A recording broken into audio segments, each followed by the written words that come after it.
magnetism and paramagnetic materials.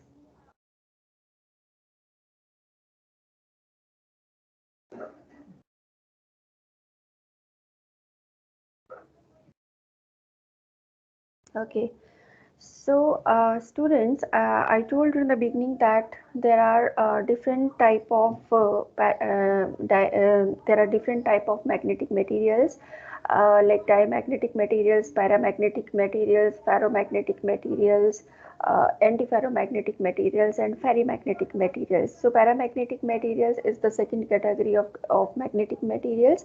So you have seen in the diamagnetic materials that there is no permanent dipoles present in the diamagnetic materials, right? The material is magnetized in a direction opposite to the direction of magnetic field when when the diamagnetic materials are kept inside the magnetic field.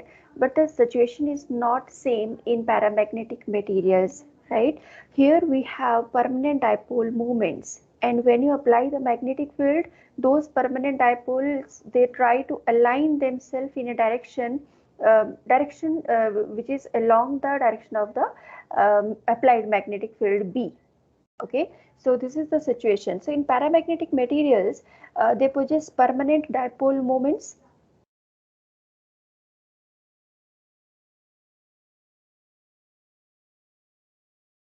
They possess permanent dipole moment.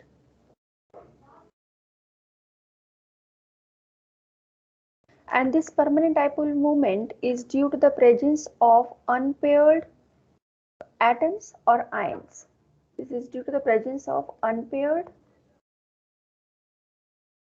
atoms or ions, right? In the absence of magnetic field, these dipole movements, they usually point in random directions. So therefore, the net magnetic moment will be zero in that case, right? So if you have any if you have any paramagnetic material, these dipoles, they will be randomly oriented in different directions, so that the magnetic moment of one will cancel out the magnetic moment of another, right? So therefore, magnetization or magnetic moment in absence of the magnetic field will be zero. However, when you apply the magnetic field to this specimen, when you apply the magnetic field to a paramagnetic material, these dipoles, they will try to align themselves along a direction which is the direction of the applied field.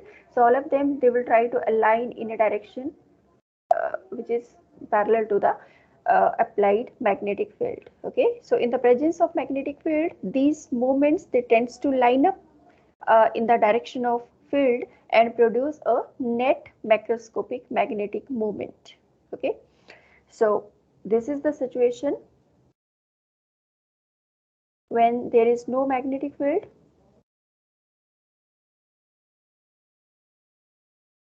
All the dipoles, they are randomly oriented.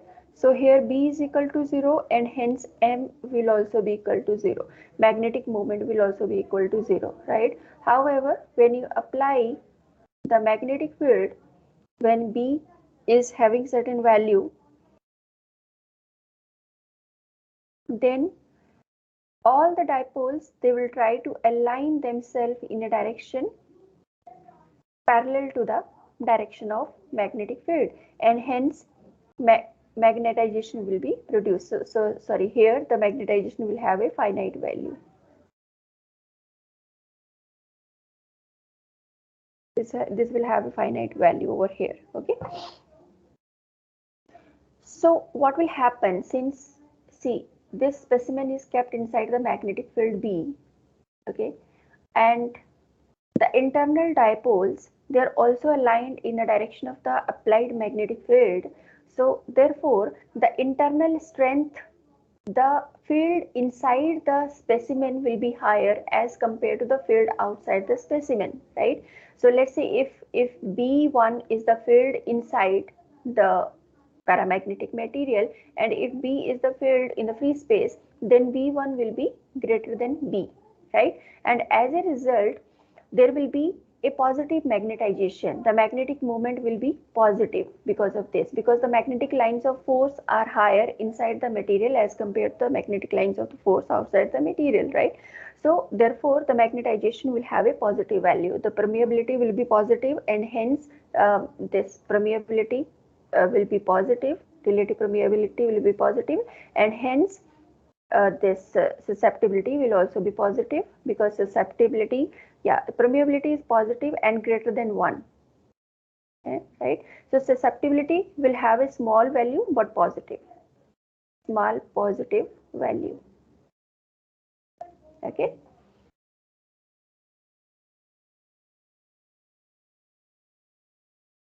So the characteristics of paramagnetic materials are, you can say that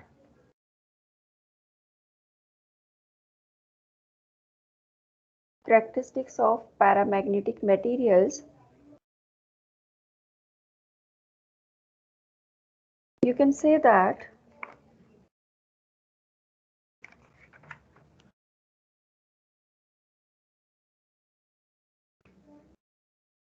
the relative permeability is greater than unity. The relative permeability means mu r is greater than unity, is greater than 1, and the susceptibility is positive. Susceptibility is positive but having a small value, and this value is approximately of the order of 10 raised to power minus 4. So this is the first characteristic of paramagnetic materials.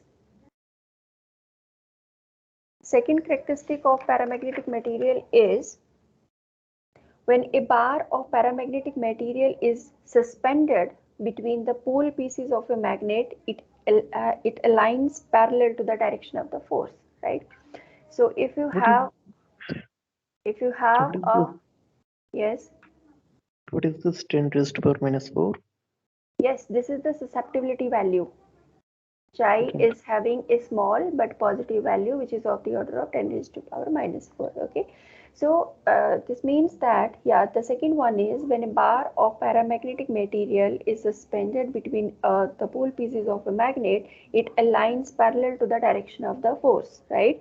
So because all the dipoles, they will be aligned in a direction parallel to the direction of the magnetic field. Therefore, if you have, like, for example, this is the piece of paramagnetic materials, and let's say this is the direction of the applied field, then this specimen will try to align itself in the direction of the field only. Okay, so this is the second one. Third one is in a non-uniform magnetic field, the paramagnetic substance tends to move from weaker part of the field to the stronger part of the field, right? If you have a non-uniform field, let's say the value of B at this point is higher than the value of B at this particular point. So here the B is weaker and here B is strong. The magnetic field is strong, right? So if you keep a paramagnetic specimen over here, let's say here, it will try to move from weaker part to the stronger part, right? So this is the third characteristic. Then fourth characteristic is the susceptibility of a paramagnetic material is inversely proportional to the absolute temperature, right? Which means that, see, this was not the situation in diamagnetic materials. In diamagnetic materials, they were independent of temperature. The susceptibility was independent of temperature. But in case of paramagnetic materials, the susceptibility of paramagnetic materials is inversely proportional to temperature, right? So if you increase the temperature, if you heat up the paramagnetic material, if you raise the temperature, the dipoles, they will try to, the alignment of those dipoles will be disturbed, right? They will again get aligned in random directions. So therefore, this will cause randomness in the system, and hence the susceptibility will decrease. Okay, so the susceptibility is inversely proportional to temperature. This is the fourth characteristic. Okay, so now we are going to talk about the classical or Langevin theory of paramagnetism, which is again very important. Classical or Langevin theory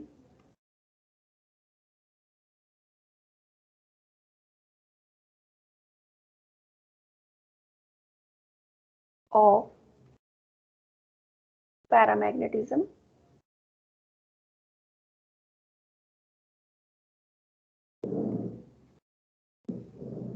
So just like the Langevin theory of diamagnetism, Langevin also has given this theory for paramagnetic materials, which explains the characteristics of paramagnetic materials, right? So this theory is totally based upon the idea that atoms of paramagnetic materials have a permanent magnetic moment. That is, they constitute permanent magnetic dipoles, okay?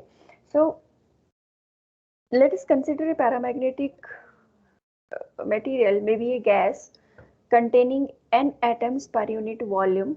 Okay, so we have a paramagnetic gas which contains n number of atoms in a unit volume. Okay, so we are having n number of atoms per unit volume.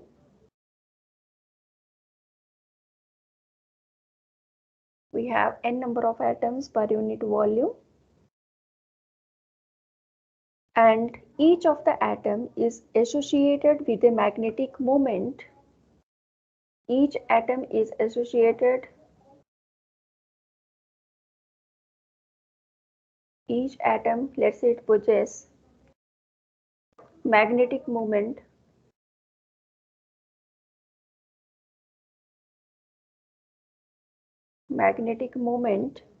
mu m. Okay, so mu m is the amount of magnetic moment possessed by each atom. Okay, so in the applied magnetic field, see what happens when the magnetic field is applied.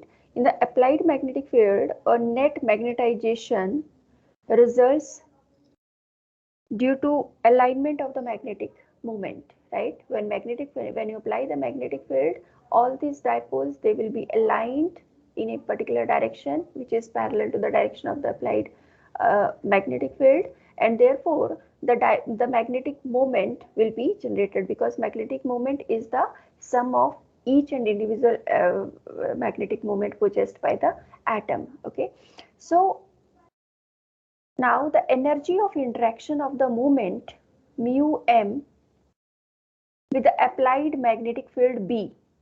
See what will happen, since the dipoles are randomly oriented, so therefore there will be a situation when the dipole is like this, or the dipoles is aligned in any other direction, and let's say that we are applying the magnetic field in this direction. Okay, so this is, let's say, magnetic field, and this is any dipole. Okay, so let's say this dipole is oriented to the magnetic field at an angle theta. This is inclined to the magnetic field B at an angle theta. Okay, so it means that there is a force acting on this dipole, which is forcing this dipole to align in this direction, right? So it means that a torque will act on this dipole, right? So if there is a torque, it means that some kind of energy is stored in these dipoles, right? And that energy stored, that energy is known as the energy of the interaction. See, this dipole is interacting with the applied magnetic field, so there is an interaction energy between these two vectors, right?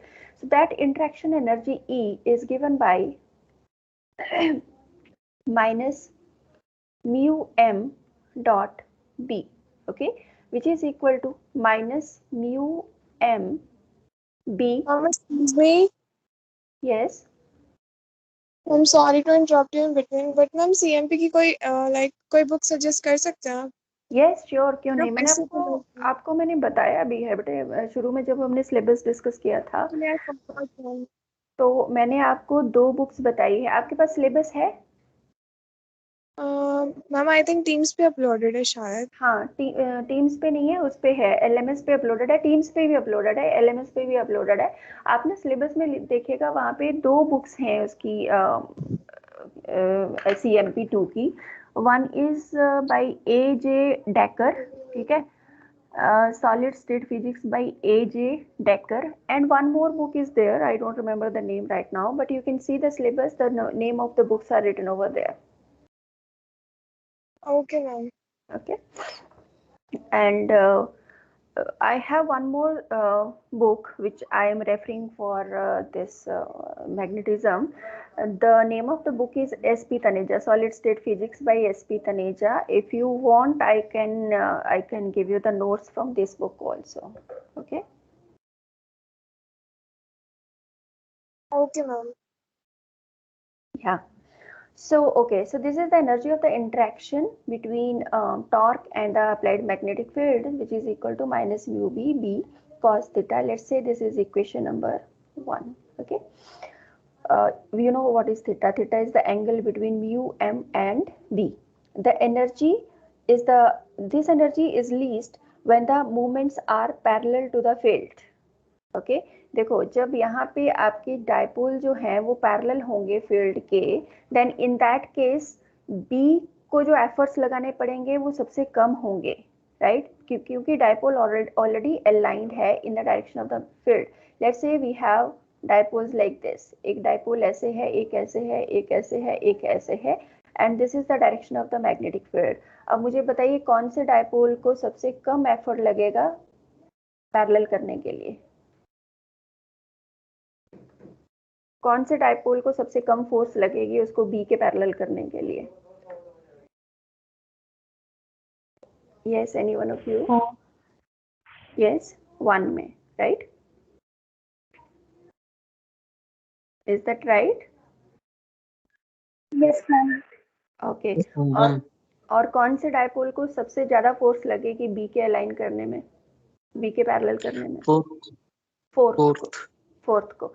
इसका मतलब सबसे ज्यादा energy की requirement इसको है और सबसे ज्यादा एनर्जी की रिक्वायरमेंट इसको है, राइट?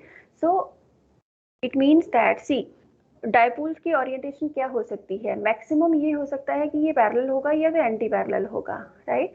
जब ये पैरेलल होगा तो दोनों के बीच में थीटा 0 होगा. जब ये एंटी पैरेलल होगा तो दोनों के बीच में थीटा क्या होगा? 180 होगा, right? So it means that the alignment will very from 0 to 180. The force B, the magnetic field B has to align the dipoles lying in the direction either 0 to varying the direction from 0 to 180. Okay, so the energy is the least when the moments are parallel to the field. That is, magnetic field tends to align the permanent magnetic dipoles in its own direction, right? क्योंकि सबको क्या करना है, कोई भी system है उसको stability के लिए आना है, उसको स्टेबिलिटी चाहिए, और उसको स्टेबिलिटी कब मिलेगा? जब एनर्जी मिनिमम होगा, right? So energy will be minimum when all the dipoles will be aligned in the direction of the applied magnetic field B, right? So that's why these dipoles, they will try to align themselves along the direction of B. Okay, so now the probability that a magnetic dipole is inclined at an angle theta to the field direction in the thermal equilibrium is given by Maxwell-Boltzmann distribution law. You might have gone through this in your statistics course. So Maxwell-Boltzmann distribution law can give you the concentration or the number of dipoles which are aligned at an angle theta at thermal equilibrium, and that is given by the relation n is equal to n naught exponential minus E upon kBt. Okay, where n is the number of dipoles at any situation, right? And n naught is the number of dipoles at thermal equilibrium. So n is equal to n naught exponential minus E upon kBt. You can substitute the value of E here from equation number 1.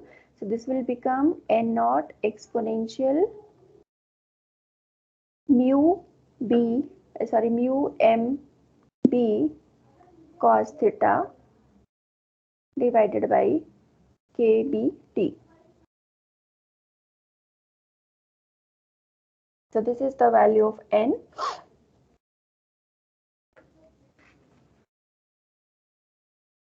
You can say n is equal to n naught exponential mu m b cos theta divided by kb t. Right. Now let us talk about the magnetic moment possessed by these dipoles. Okay. So we will talk about the average magnetic moment possessed by the dipoles. So the average magnetic moment mu in the field direction will be obtained by dividing the sum of the resolved components of the magnetic moments of all the dipoles in the field direction to the total number of dipoles, right? So let's say this is the magnetic field and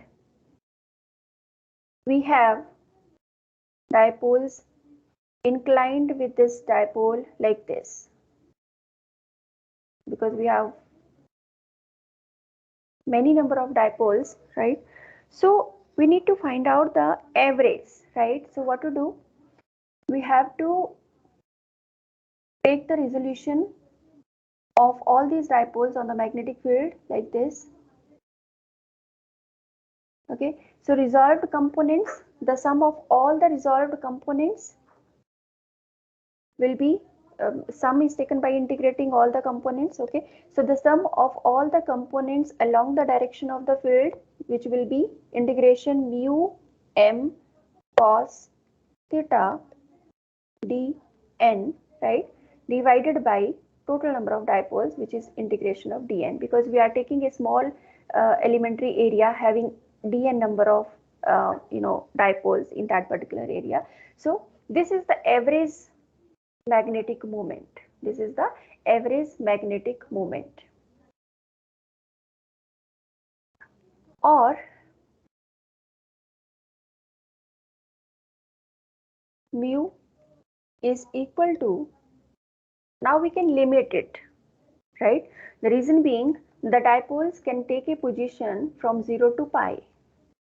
Okay, so it means we can apply the limit from 0 to pi.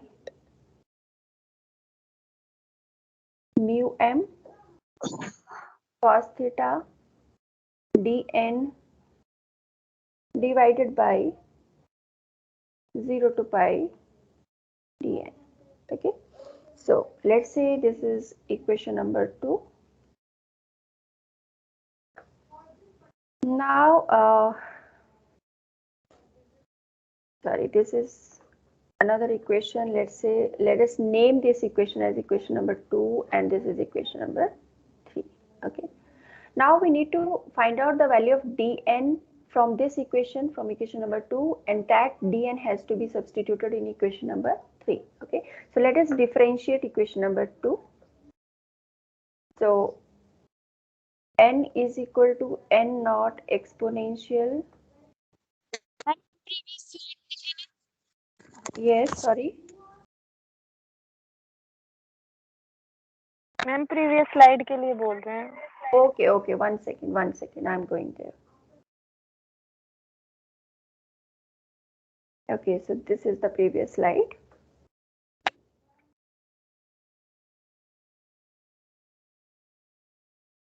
Is that okay? Should I move ahead? Ma'am Okay.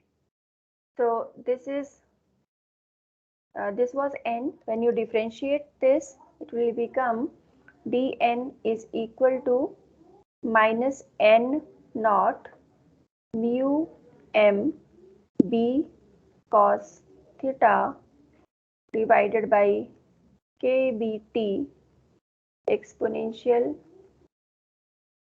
mu m b cos theta divided by kb t, and cos theta का differentiation करोगे so it will be minus sine theta, minus को हमने already आगे ले लिया है, so this is sine theta D theta. ठीक है, ठीक है, समझ में आया ये? क्योंकि exponential of any exponential of ax का अगर डिफरेंशिएशन करोगे तो क्या आएगा, a exponential x into differentiation of ax, right? So this is the situation. So now let us substitute this value of dn from here, from this equation number, let us say 4, into equation number 3, right? Equation number 3 में equation number 4 की value को substitute करना है, dn की value को substitute करना है. So this will become mu is equal to 0 to pi.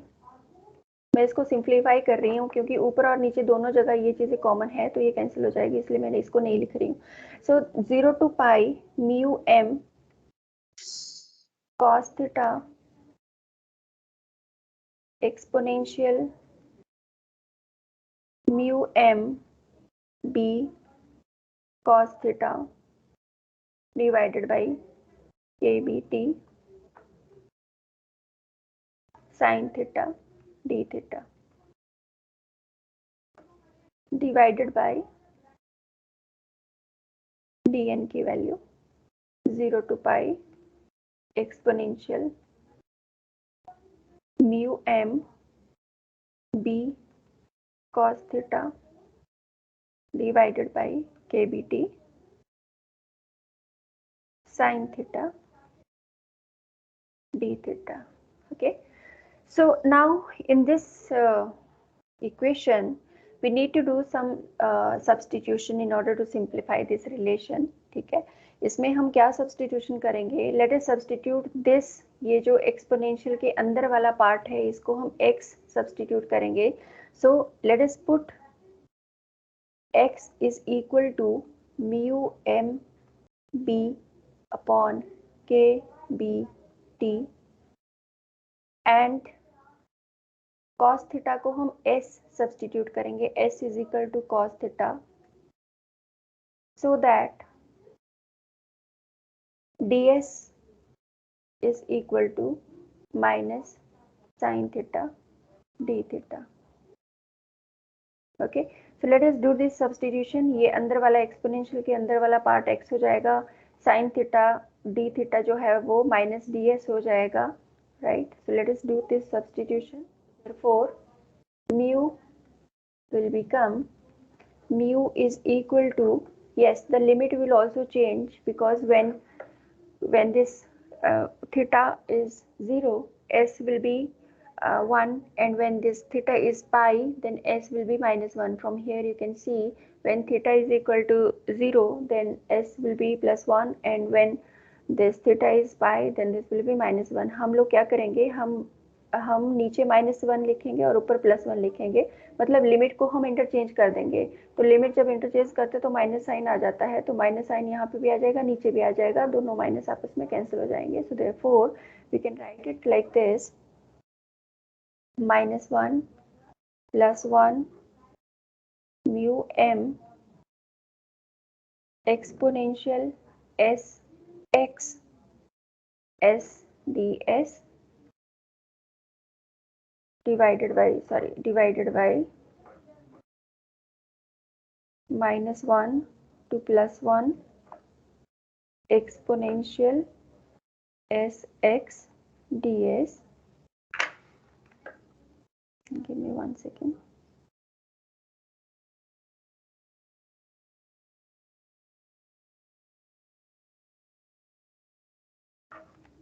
Okay, so this is the simplified version. Now if you evaluate this integral, you will get the result mu is equal to mu m exponential ex plus e raised to power minus x divided by e raised to power x minus e raised to power minus x minus 1 upon x. Okay, इसको simplify करोगे, इसको integral को अगर आप evaluate करोगे, you will get this result mathematically. Okay, so mu m into this quantity. So this is further equal to, what is this? This is cot hyperbolic x. Okay, so this could be written as mu is equal to mu m cot hyperbolic x minus 1 upon x. Okay, or this could be written as this is equal to mu m L x, where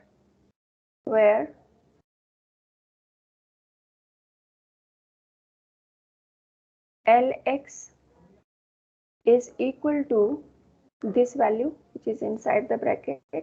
So Lx is equal to cot hyperbolic x minus 1 upon x. Okay, so mu is equal to mu m into Lx, where Lx, this is called, Lx is called Langevin function. Langevin function, where Lx is called Langevin function. Okay, if n is the number of atoms per unit volume, हमने शुरू में बोला था if n is the number of atoms per unit volume,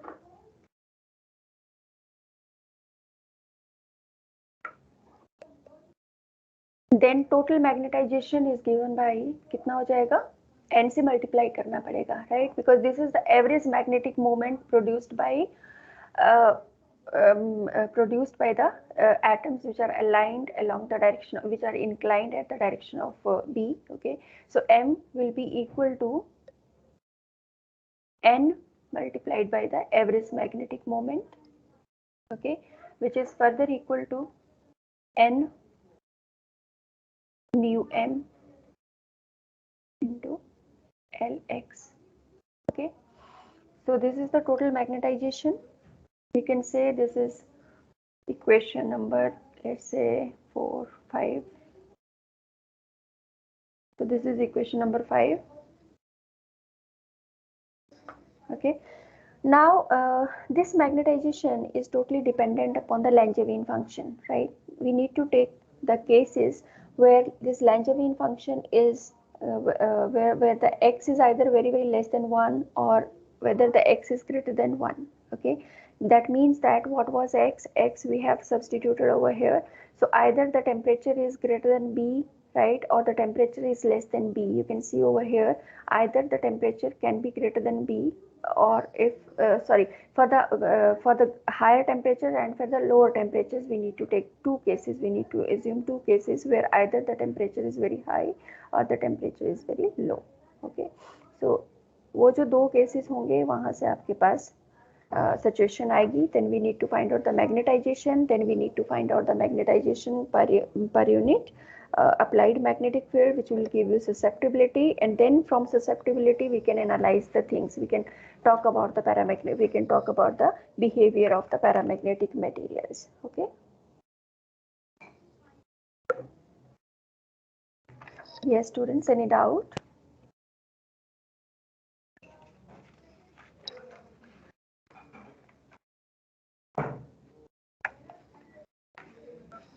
No, ma'am.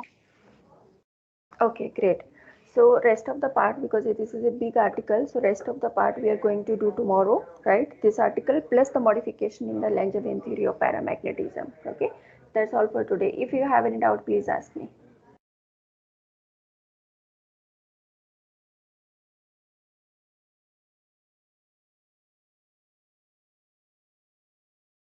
Oh, ma'am, thanks. Okay, so now let me take your attendance.